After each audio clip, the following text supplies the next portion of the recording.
Bom dia, pessoal do primeiro ano. Tudo bem aí com vocês? Um abração para todos. E hoje na nossa aula, vamos fazer uma revisão sobre impulso e quantidade de movimento. Ok? Vamos fazer exercícios sobre esse assunto. Vamos ver o exercício número 1.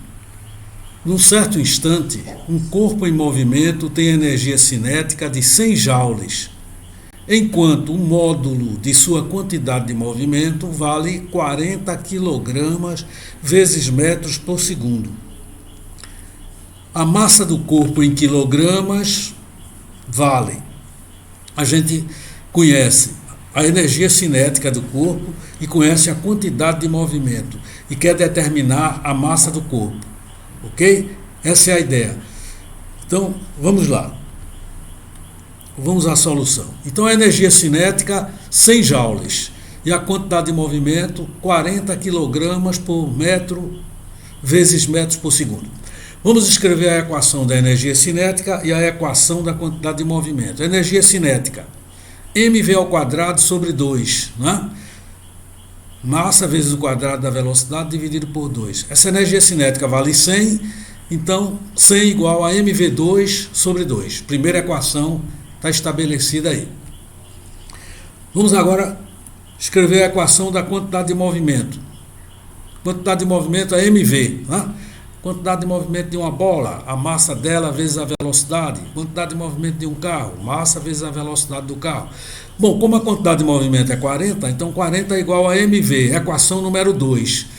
Então nós temos aí um sistema com duas equações e duas incógnitas.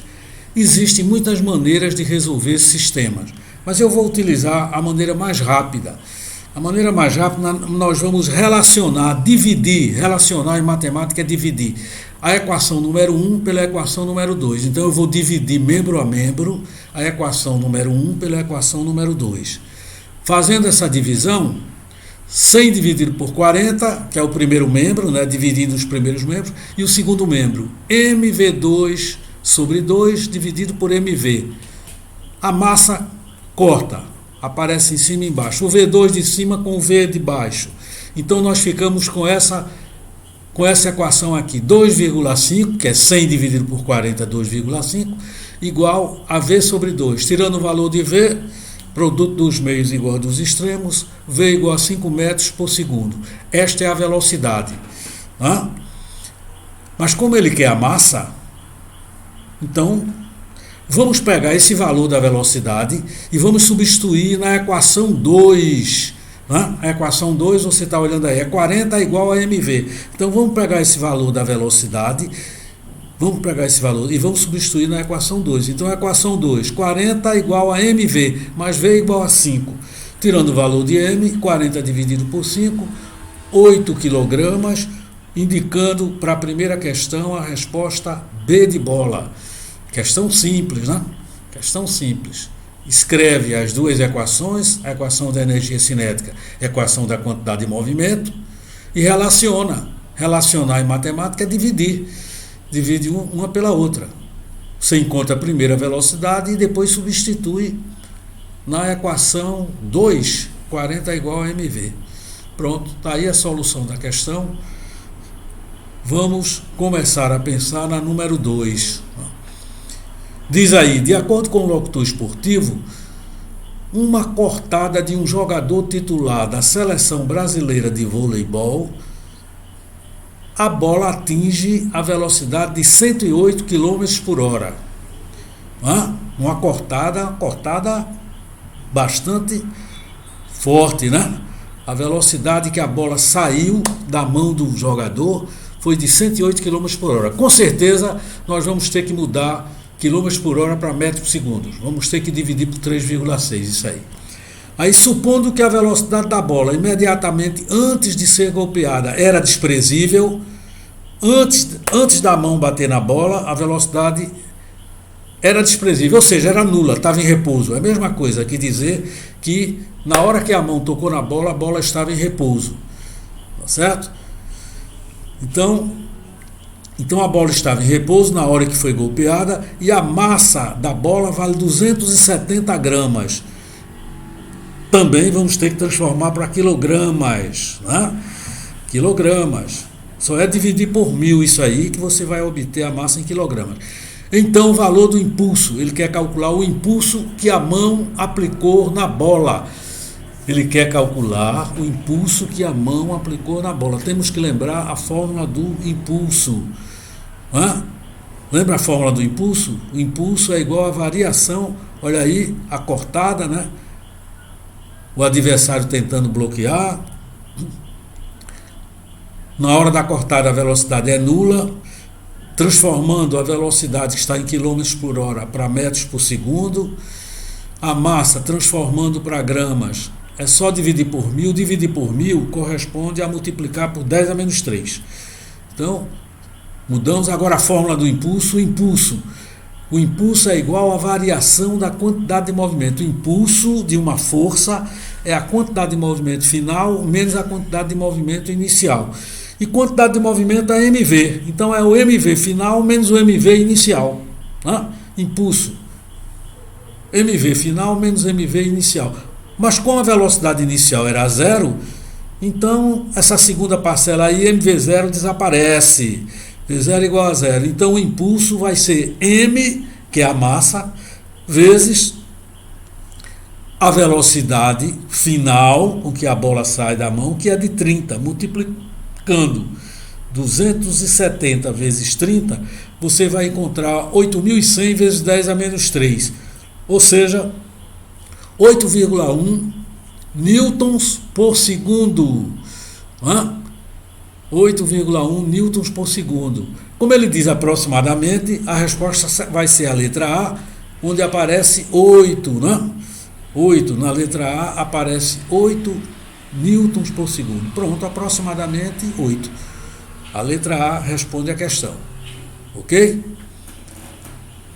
Essa questão, né, exigiu o conhecimento da fórmula de impulso.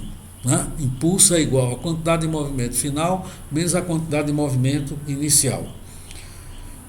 Vejamos agora a questão de número 3.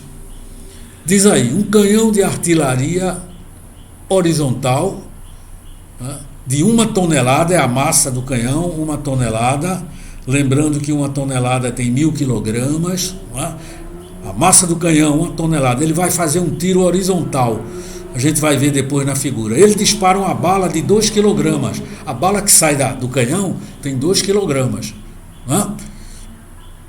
E essa bala sai do canhão com uma velocidade de 30 metros por segundo. Então o canhão está na horizontal, tem massa de 1 tonelada, dispara uma bala de 2 kg e a bala sai do canhão com uma velocidade de 300 metros por segundo. Tá bom? Admita que a velocidade da bala é constante no interior do canhão e determine a velocidade de recuo do canhão. A velocidade de recuo, porque a bala vai para frente e o canhão faz um movimento para trás. Ação e reação. Aquela história da ação e reação. A ação empurra a bala para frente e a reação empurra o canhão para trás. Ele quer a velocidade com que o canhão vai se deslocar para trás, vai recuar. Então vamos ver aqui as figuras. Primeiro, antes do tiro, antes do canhão disparar, está tudo em repouso, bala, canhão, tudo. A massa do canhão, 1 tonelada, 1000 kg, a massa da bala, 2 kg, mas tudo está em repouso. Antes do tiro, antes do disparo. Agora, depois do disparo.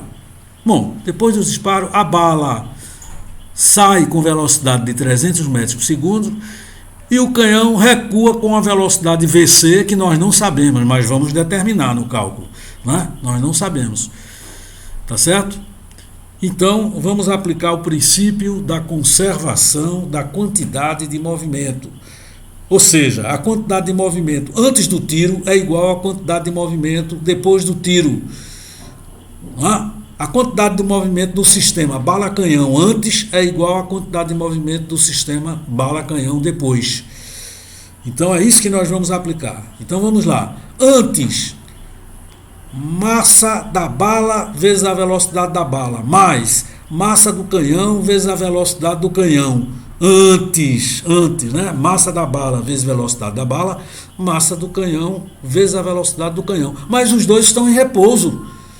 Todos os dois estão em repouso antes do tiro. Então vai cortar aí, porque a velocidade é zero, então o primeiro membro é todo zero.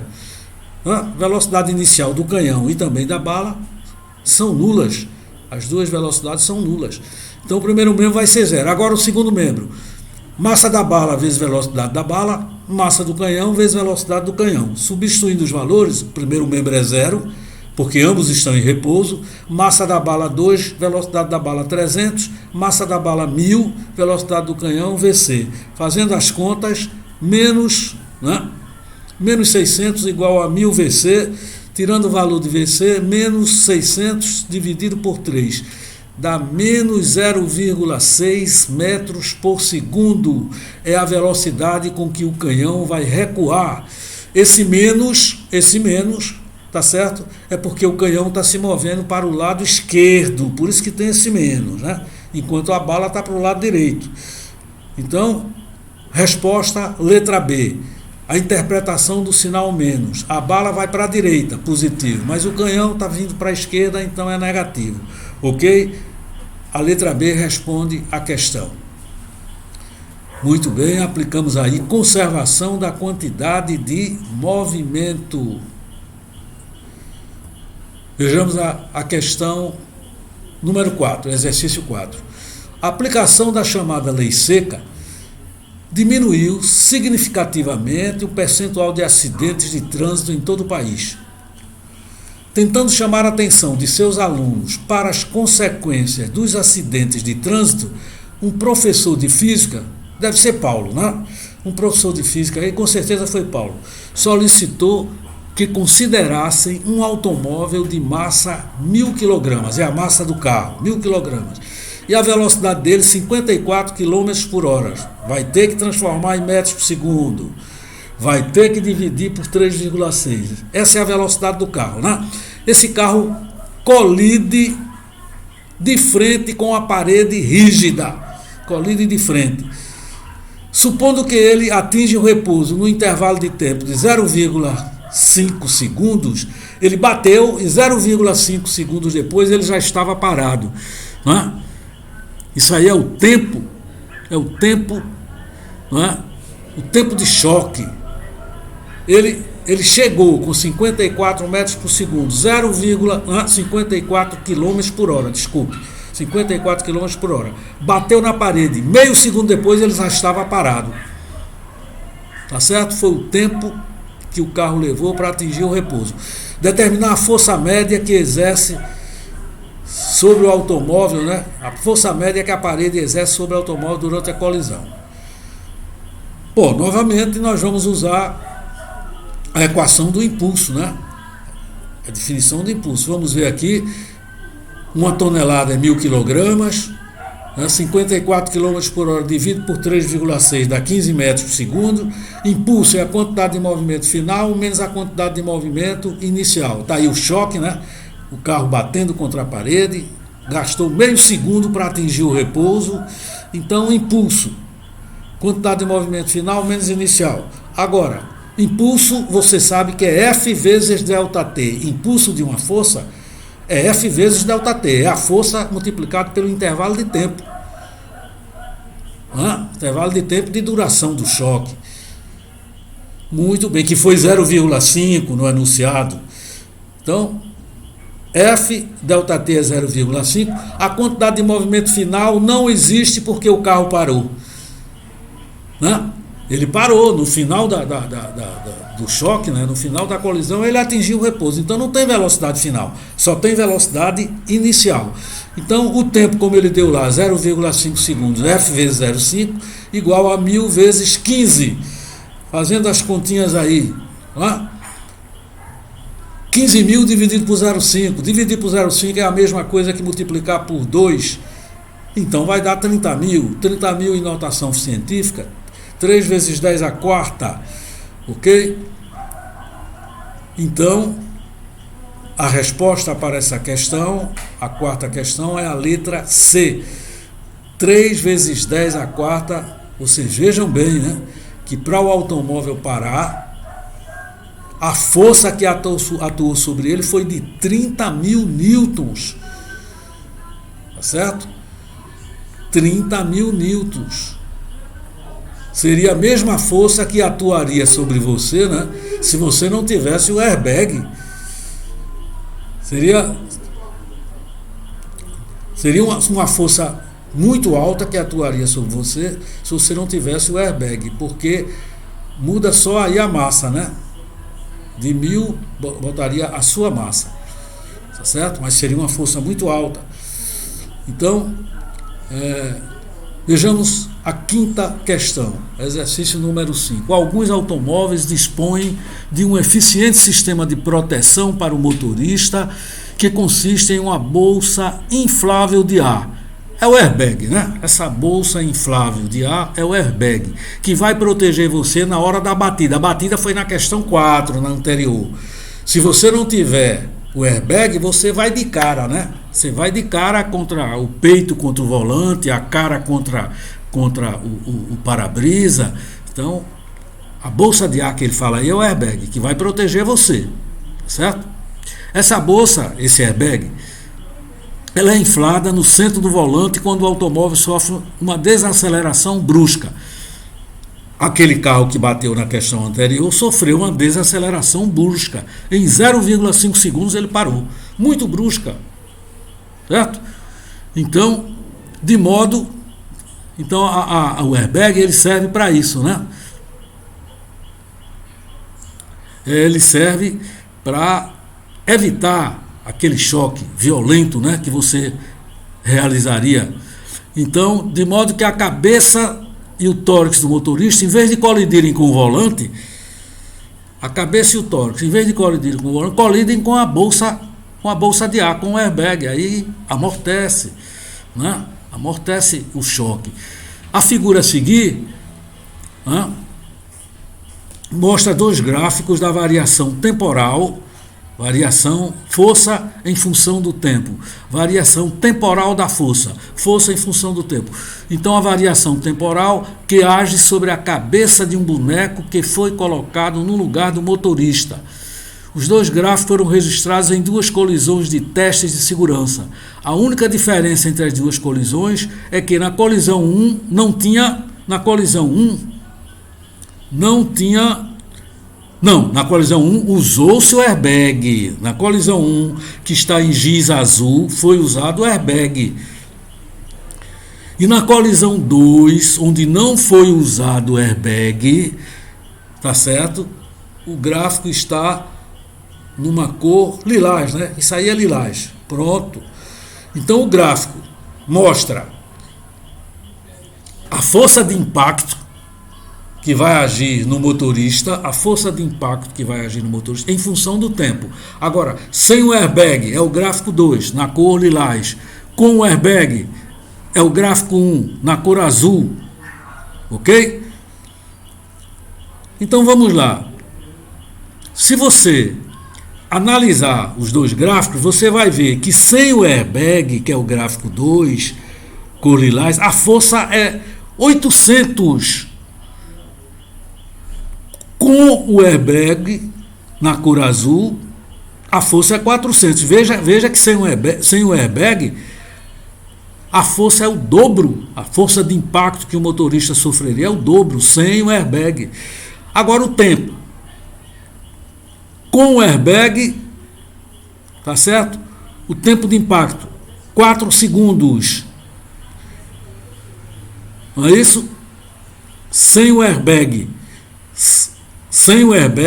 lilás, 2 segundos. E com o airbag azul, 4 segundos. Então nós estamos vendo o seguinte: se você não tiver o airbag, a força que vai atuar sobre você é de 800 newtons. Se tiver com o airbag, a força é de 400. Então, com certeza, usando o airbag, a força é menor, é a metade. Com certeza, usando o airbag, eu estou olhando aí, que é o gráfico azul, a força de impacto é a metade. E o tempo E o tempo é maior, não é? O tempo é maior, é de 4 segundos, é maior do que o tempo sem airbag. Então, quando você está usando o airbag, a força de impacto é menor e o tempo de colisão é maior. Pronto, resposta para a questão, letra B de bola. Ok, minha gente? Muito obrigado, viu? Boa sorte para todos vocês e continue estudando, porque o vestibular vem aí.